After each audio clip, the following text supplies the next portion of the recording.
Normally, the State of the Union is a one-day story, especially in the age of Trump.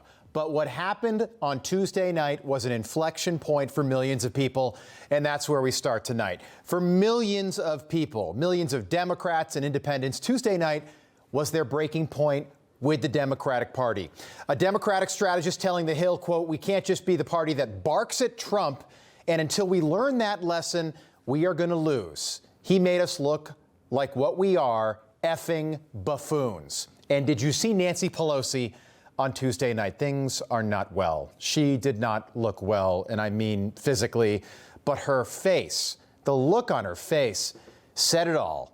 Here I am in my mid-80s, and my life's work was not only a failure, Donald Trump's president, and he's ruining everything that I built, everything that I did. It's also important to point out that Donald Trump is not some magical wizard. It took Joe Biden 48 months to ruin the country. Donald Trump can't just fix it in 48 days. He's not a wizard. He can't magically lower gas prices, mortgage rates, food prices, inflation, or egg prices. And to Democrats worried about egg prices today, get over it. And why weren't you worried about the prices of everything else when your guy was in the Oval Office? Why suddenly now, and why egg prices? Under the previous administration, inflation hit 9%. That's the highest since Jimmy Carter. Mortgage rates hit 8%, the highest since 1981. Gas prices, the national average was over $5 a gallon. That's the highest in American history. And none of that can be solved overnight, not even by a wizard. But I wouldn't expect Democrats to grasp any of those simple concepts because Democrats have lost their minds. The Hill also reporting yesterday that Tim Walz is seriously considering a run for president in 2028. And if you're sitting at home right now wondering, who is Tim Walz? I'm not talking about Tim Kaine, the guy who ran for president with Hillary Clinton. I'm talking about Tim Walz, the guy who ran with Kamala Harris in that election that we had 4 months ago. Here's Tim Walz this week. Who do you think the leader of the Democratic Party is right now? I think the voting public right now is what I would say, and I keep telling that. We're not going to have a charismatic leader ride in here and save us from this. When people are looking around, where's the leaders or whatever, they are going to organically step up. And what I said our job is, of people who do have power to enact things, we damn sure better be doing it. Notice he didn't say his running mate from 4 months ago, Kamala Harris. The media also seem to be in love with this notion that John Fetterman is somehow their best hope in 4 years. John Fetterman, not a serious person. I get a kick out of him sometimes, but mostly that's wardrobe related. In a party that is fundamentally void of common sense, John Fetterman at least seems like he gets how bad things are right now. He tweeted, "While Donald Trump looks more presidential and restrained, Democrats are becoming the metaphorical car alarm that nobody pays attention to, and maybe that's not a winning message." And he's right about that. It is not a winning message. And neither is this. Karine Jean-Pierre, our former press secretary, doing her first interview since leaving the White House. And instead of talking about her accomplishments and what she did in the White House, she is reintroduced to America by her skin color and who she sleeps with. Karine Jean-Pierre made history during President Biden's administration as the longest-serving female press secretary, as well as the first black female person, human being, first immigrant, and first only LGBTQ plus person appointed to the position. She's everything. On the mandate, on Donald Trump and his administration having a mandate, and we have to be super mindful and careful of this because he does not have a mandate. And what I mean by that is if you look at the numbers, just look at the facts. All right. Last time I'm going to do this. This is the last time. Let's look at those numbers and look at those facts, Karine, shall we? Right now, Donald Trump has a 52% approval rating. Her boss, Joe Biden, left office with a 36% approval rating. Those are the facts. Those are facts. Now to the question of, does Donald Trump really have a mandate? My answer, who cares? I don't care. He's president. That's good enough for a lot of people. But if a Democrat won the popular vote and the Electoral College and the House and the Senate and all 7 battleground states, guess what? I would call that a mandate. But Democrats don't get that because they are completely lost as a party. Enter Michelle Wu, the completely unqualified mayor of Boston. During a hearing yesterday about migrant crime in sanctuary cities, Michelle Wu, who had adorable little yard signs when she ran that just said, "Woo! Woo!" Michelle Wu took a tired page out of an old Democrat playbook and decided not only to tell illegal aliens that they are welcome in Boston, but she decided to do it in really bad Spanish. So to every one of my neighbors back in Boston, know this: you belong here. This is your home.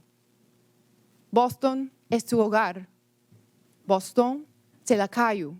这是你的家. This is our city. We are the safest major city in the nation because we are safe for everyone. You are not the safest city in the nation. And why do politicians do that? You actually do not belong here. And that was the whole point of the hearing yesterday. Criminal illegal aliens do not belong in Boston, Michelle, or anywhere else in America. They belong in their own countries, wherever that is. But Michelle Wu thinks they belong in Boston.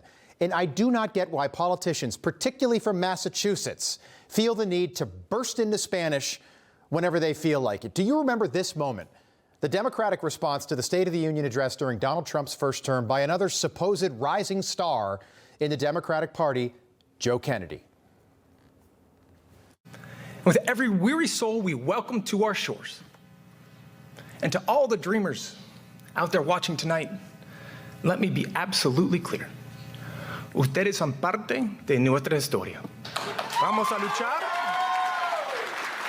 luchar por ustedes y no nos vamos a alejar. You are part of our story.